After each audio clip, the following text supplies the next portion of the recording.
Set up these important parameters. Then click Confirm Enter. Then click on the area calculation. It can be detected, start and stop. Then when we use the hand oil pump, all of the above operations we talked about, both, it is carried out without pressure. Without pressure, single down the valve on the side of the hand oil pump. Just unscrew it counterclockwise. And then, when we need to verify, just tighten it clockwise. Then press slowly. Don't be too fast. Otherwise, the sensor will not detect it. It opens. Then click Set Verification. Our tuning verification is divided into 1 tuning and triple check.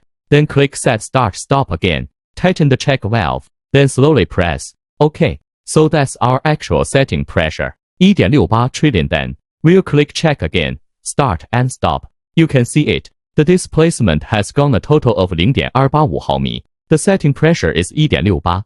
With our rated setting pressure, yes, the difference error is 0%, so it's qualified. Then the pressure relief. This process is repeated 3 times. Because in terms of national standards, calibration of safety valve, it needs to be checked 3 times. To qualify, it is our setting of the check box 3 times. This is our safety valve. Verified some reports.